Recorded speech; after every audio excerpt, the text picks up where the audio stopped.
Right, guys, again, it's Jerningham here. People that have died in the UK of coronavirus has reached to 71 UK deaths from 93-year-olds died, so it's gone to 14 more to make 71. And the lady's speaking about it. 14 cases, but 45 years old, much below that at-risk group age-wise.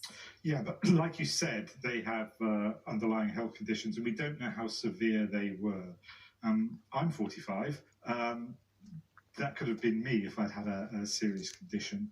So, yeah, this is very sad, but I'm afraid not entirely surprising. There will be, I think probably in the end, quite a few cases of younger people who have quite serious comorbidities who are taken by this virus. 7 of those deaths in London, so a half of these most recent deaths taking place in London. Yeah. And that has caused concern. Yeah, we know the government is saying that London is ahead of the rest of the country. So where London leads, it seems the rest of the country will follow. Is that why we had this dramatic shift in policy yesterday from the government? I think it is, yes. We now know that the government is planning to hold these control measures in place for potentially quite a long period of time.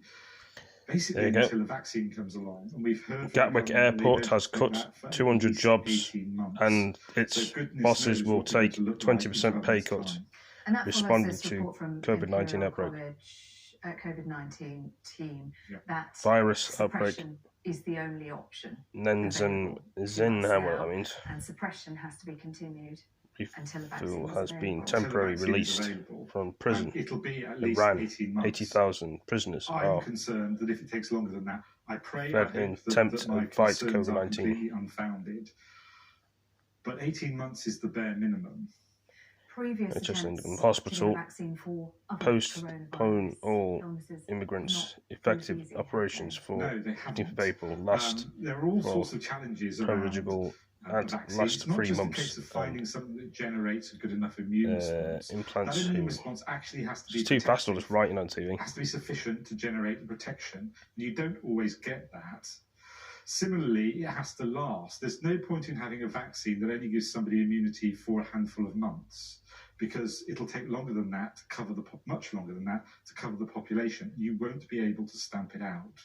So that's in the UK, 71. Will not be easy. Okay, Simon Clark, for now, thank you very much indeed for your analysis this afternoon. Continuing to monitor those pictures of Downing Street, because we are expecting that news conference from the Prime Minister and the Chancellor shortly. We will bring that to you live. Let's just remind you of our other breaking news this afternoon, that Nazanin Zaghari Ratcliffe has been temporarily released from jail in Tehran. Let's bring in our diplomatic editor, Dominic Waghorn, who joins us live from Winchester. Dominic, your reaction to this? Yes, well, just to read out what Richard Ratcliffe, Nazanin's husband, has said in a press release, that he's pleased to confirm, as has long been promised, he says, that Nazanin was this afternoon released temporarily on furlough for 2 weeks until 4th of April. Unfortunately, Nazanin will be exceptionally required to wear an ankle tag during the furlough, which her parents have now hired from the authorities. Nazanin's movements will be restricted to 300 metres from her parents' home. This makes the release more comparable to house arrest than the standard furlough arrangement. So Richard Ratcliffe confirming there these reports that Nazanin, his wife, will be effectively allowed out to home arrest. Her parents live in Tehran, so she'll be able to stay with them. That will be obviously a relief for him, I think, because the reports we've been getting out of these prisons have been of very difficult conditions, where a lot of prisoners have been getting ill and not getting the medical attention they need for either coronavirus or what other ailments they've got. So I think the fact that Nazanin is being allowed to stay with her parents and hopefully will have access to medical treatment if she needs it, that will be a relief. But obviously it is a blow to Richard and all those who've been hoping for Nazanin's release, because they have been hoping that with a reported 85,000 prisoners being allowed out because of the coronavirus situation, that she would be one of those who was going to be released permanently. That doesn't seem to be the case. Okay, Dominic Waghorn, thanks very much indeed. So some good news at that temporary release of Nazanin Zaghari Ratcliffe from Evin prison, but her supporters saying that she has been released with a tag and they would have liked to see it otherwise. That news conference from the Prime Minister coming up shortly. Our political correspondent Kate McCann is outside number 10 Downing Street waiting to hear from the Prime Minister and also the Chancellor, Kate. That's right, and we expect the focus of this press conference really to be on those measures that the government will introduce to support businesses around the country that are struggling with what has been introduced over the last couple of weeks to try and stop the spread of the virus. The understanding is that overnight the Treasury was looking into what measures it could introduce that would potentially help what could be a situation that would last for months, certainly not weeks. Some measures were introduced in the budget to try and help particularly smaller businesses with things like business rates. There would be exemptions, a break, some extra help with loans, also extra help for paying staff who have to go off sick to self-isolate. Obviously, some businesses will really struggle with costs like that. But now, clearly, this situation is going to be much more broader on society. There's going to be a longer-term impact and something that the government has been considering. So we will hear from Rishi Sunak, the Chancellor. He will be standing alongside the Prime Minister, Boris Johnson, and Sir Patrick Vallance, the Chief Scientific Advisor for the government. And these press conferences now will happen every day. The Prime Minister said yesterday, speaking to journalists, that the intention is to encourage transparency, to get people to understand why decisions are being taken, and also to release some of the modelling and the data behind the approach, because there has been some concern that perhaps the government is doing something different to other countries. And the scientific advisors have said that the UK is actually behind where Italy is. That's why we're not seeing as extreme measures perhaps introduced here, but that now we are in a stage where the government is trying to suppress the spread of this virus, and so effectively many people now will see their lives change significantly. In fact, we saw Sir Patrick Vallance say earlier today that people should not, particularly older people, should not go to their family homes over the weekend for Sunday lunch, for example. So some big changes that will be introduced, and those will last for a long time. That, of course, is going to cost the economy, not least because people are no longer travelling to work on the train, they're not taking holidays, they're not able to go to the local cafe, so most businesses around the country will be affected. The Prime Minister may face questions about why he's decided not to formally close pubs, theatres, bars, clubs, restaurants, businesses like that, why he hasn't told them to shut down. Some people have suggested that perhaps it might help to do that because it might help them to claim on their insurance. But the Association of British Insurers has said that's a little bit of a red herring. Although lots of people do have insurance for interruption in trading, it doesn't necessarily apply to situations like this. But we will hear more from the Prime Minister on measures that will help businesses shortly. Okay, Kate, thank you very much. You're watching Sky News. This is the News Hour. I'm Mark Austin, and we are going to take you straight to a press conference as soon as it happens with Boris Johnson and the Chancellor today, the second of these daily news conferences involving the Chancellor. As Kate was just saying, much of it we think will be about what they're going to do about helping business, bailing out British business, if that is necessary, and if so, how much they're going to throw at it. Let's go straight to the city and speak to our business presenter, Ian King. Good evening, Ian. And it seems that suddenly governments are realising that this is going to be much more costly than they anticipated, certainly what in the budget last week.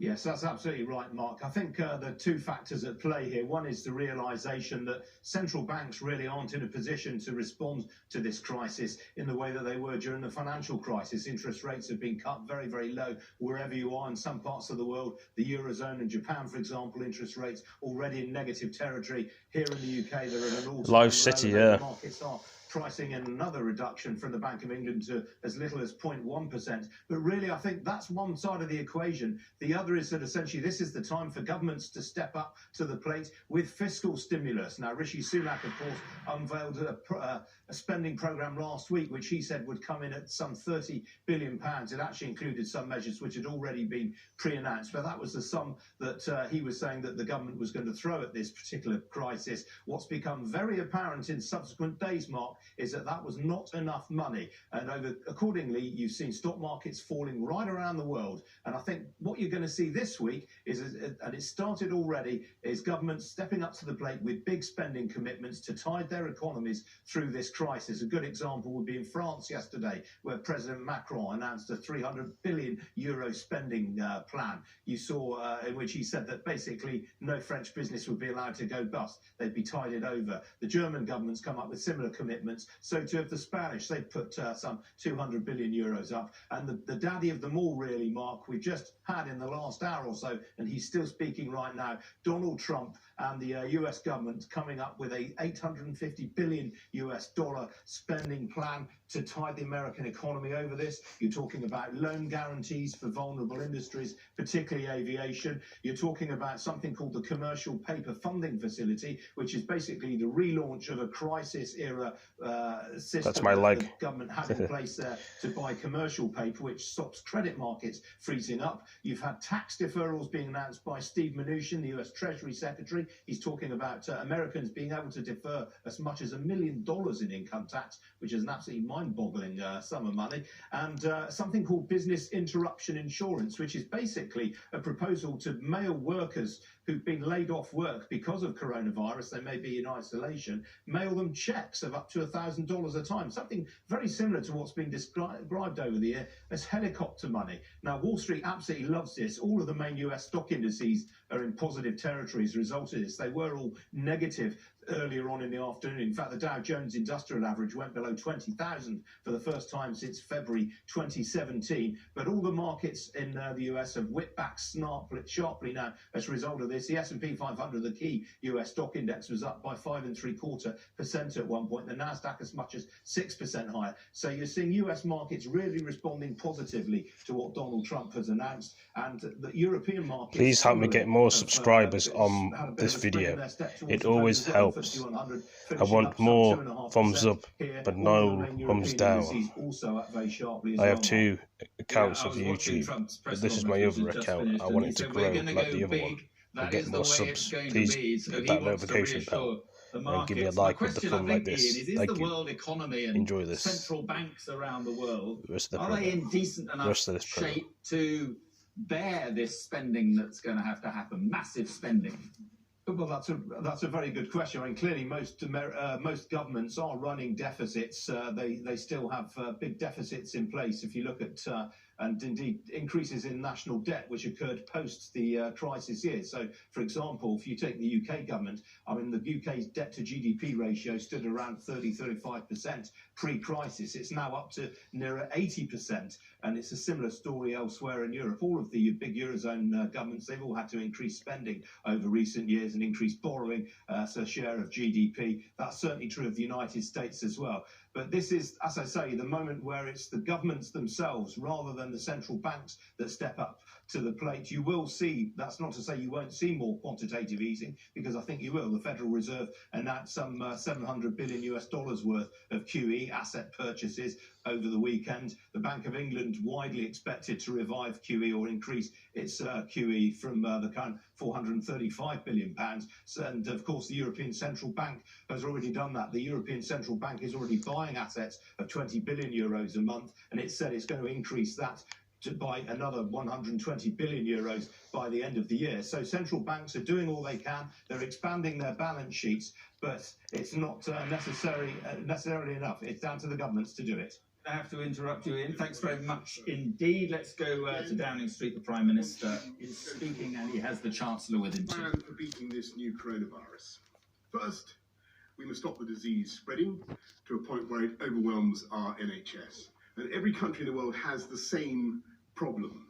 This is a disease that is so dangerous and so infectious that without drastic measures to check its progress, it would overwhelm any health system in the world. And I've used the Italian health system. It is excellent. And the problem is not with the health systems, it's the numbers of sufferers. That's why we announced the steps yesterday that we did, advising against all unnecessary contact, steps that are unprecedented since World War II. They will have an effect on the spread of the disease. The shielding of vulnerable groups will also reduce suffering. And I want to thank everybody at this stage for what we're all doing to follow this advice.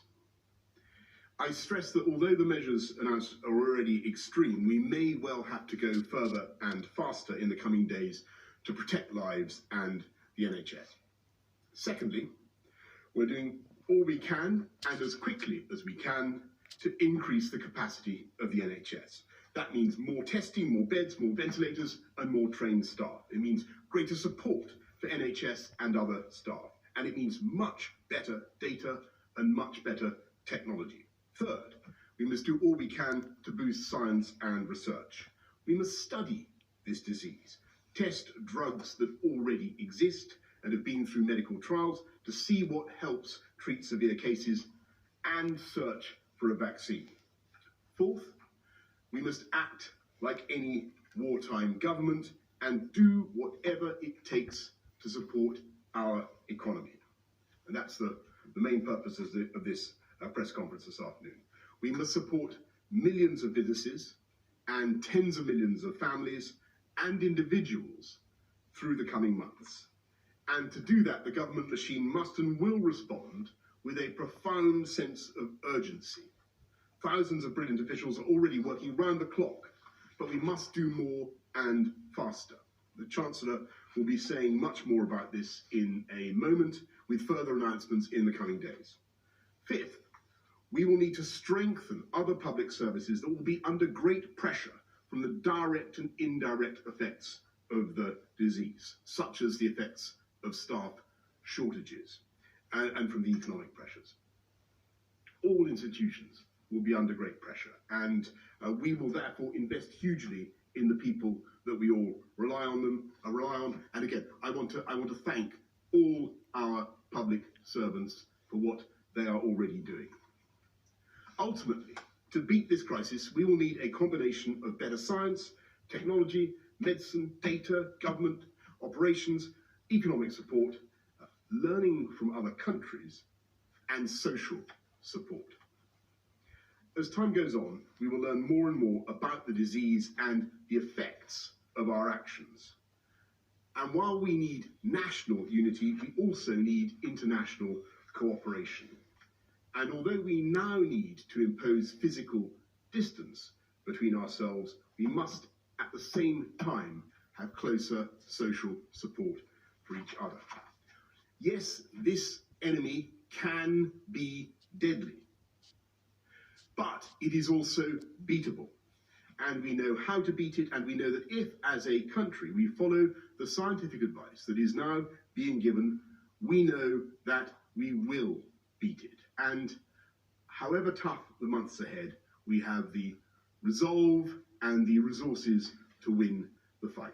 And to repeat, this government will do whatever it takes. I'll now hand over for more on that to Rishi Sunak, the Chancellor of the Exchequer. Thank you, Prime Minister. Good afternoon, everybody. The coronavirus pandemic is a public health emergency, but it is also an economic emergency. We have never in peacetime faced an economic fight like this one. I know that people are deeply worried. I know that people's anxiety about the disease itself is matched only by their anxiety about their livelihoods. Last week, I set out an initial economic response in the budget. I promised to do whatever it takes to support our economy through this crisis, and that if the situation changed, I would not hesitate to take further action. And that is what I want to begin doing today. This struggle will not be overcome by a single package of measures or isolated interventions. It will be won through a collective national effort. Every one of us doing all we can to protect family, neighbours, friends, jobs. This national effort will be underpinned by government interventions in the economy on a scale unimaginable only a few weeks ago. This is not a time for ideology and orthodoxy. This is a time to be bold, a time for courage. I want to reassure every British citizen, this government will give you all the tools you need to get through this. We will support jobs. We will support incomes. We will support businesses. And we will help you protect your loved ones.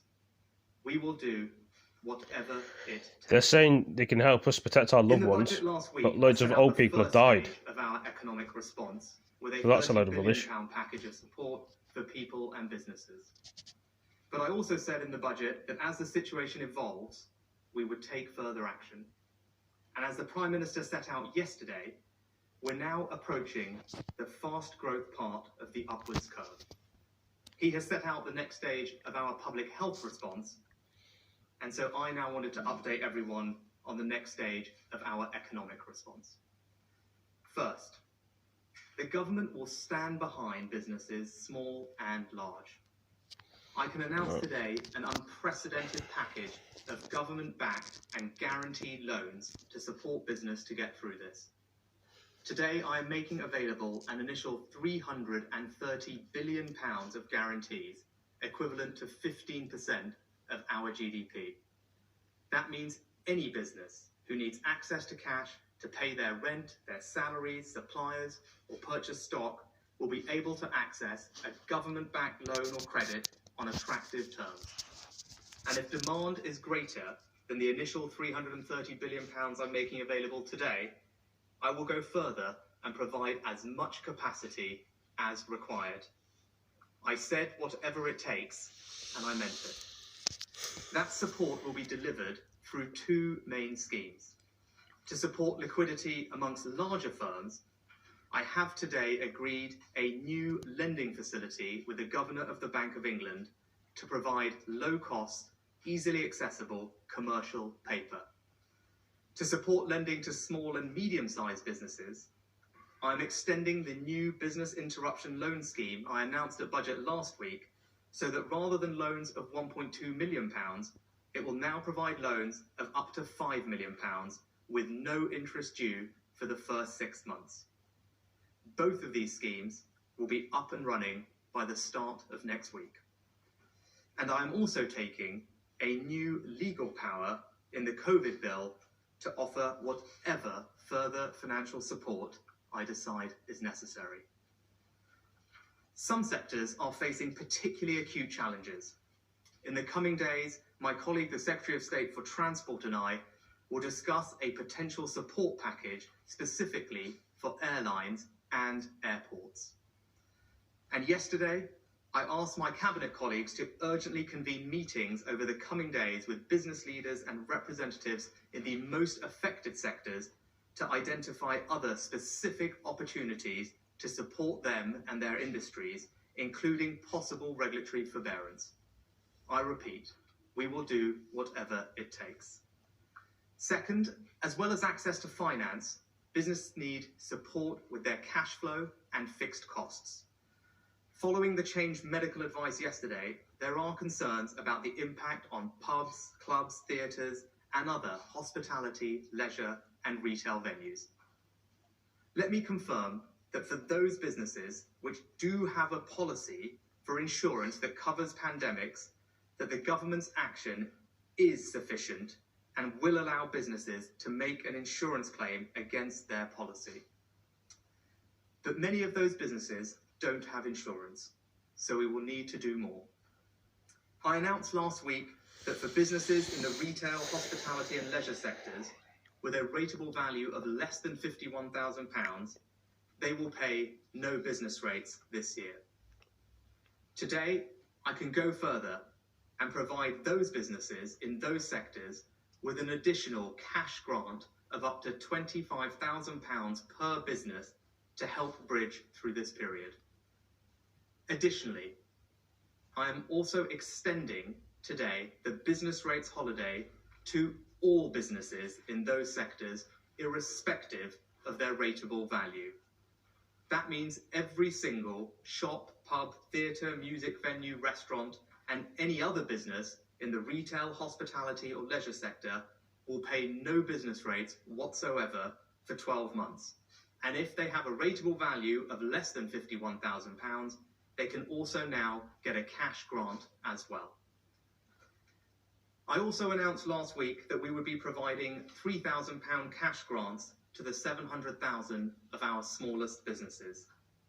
In light of the new circumstances and to support their cash flow, today I can increase those cash grants to £10,000. Taken together, on top of the unlimited lending capacity I've already announced, this is a package of direct support to businesses through tax cuts and grants in this financial year worth more than £20 billion.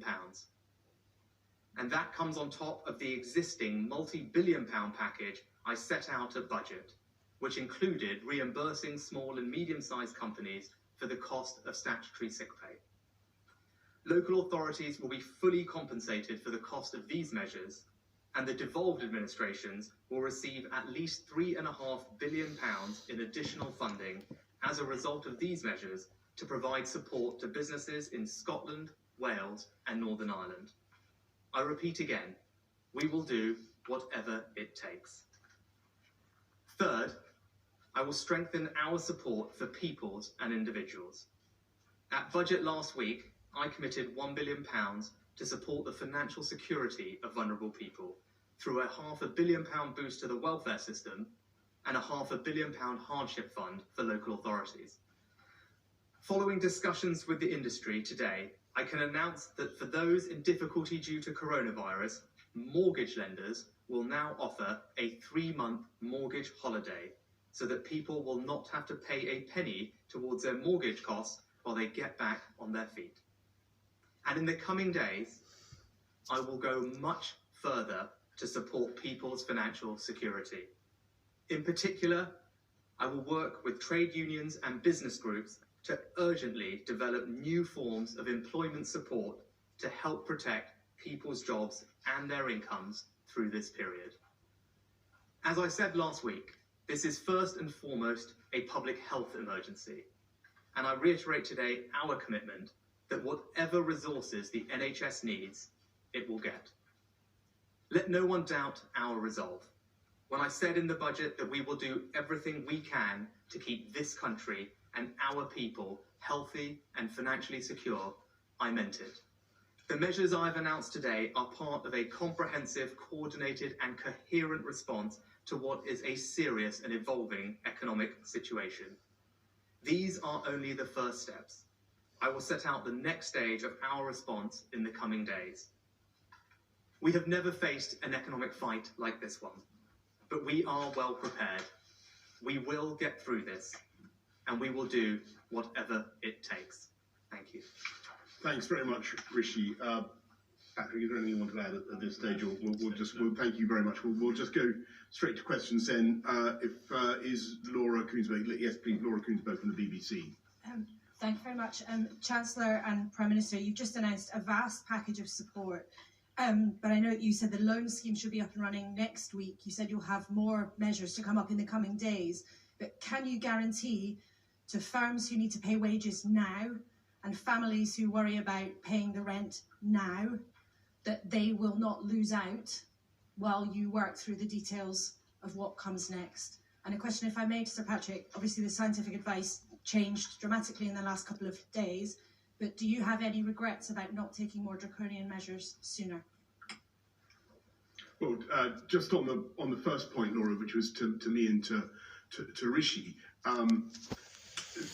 be in no doubt that the state is asking people to do something to make very considerable changes to their lives, and it is only right, therefore, that the state should stand behind people as they make those changes. And that's what a government, that's what a society is there to do. It's there to look after people through thick and thin and to make sure that we get through this together. And that's what we're going to do.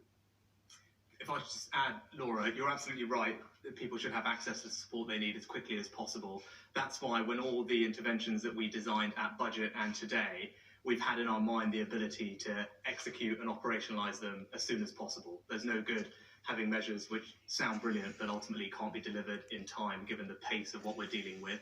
What I would say for people who urgently need help is to do two things. One is to talk to their local authorities. If they're in a particularly vulnerable position, local authorities are well placed to provide direct support through their assistance schemes. And as we announced the budget last week, an extra £500 million is going to local authorities to supplement the support that they already give. And with regards to their creditors and banks, we have had extensive discussions with the banks who understand the situation that people are in, and will, they have assured me, provide flexibility to those people in those circumstances and understanding.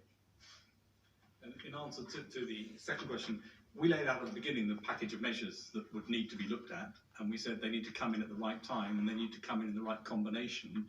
And what we've said is that the stage of the epidemic is now onto the fast upstroke. We are at the stage where these need to come in. They need to come in forcibly as they have done, and that's the right action to take at the right time. And the other packages that we've talked about, the other things that may be also necessary, may also need to come in, so that this is a fast-moving situation in which we need to take the right decisions at the right time of this epidemic, and it's clearly one that's a very serious situation.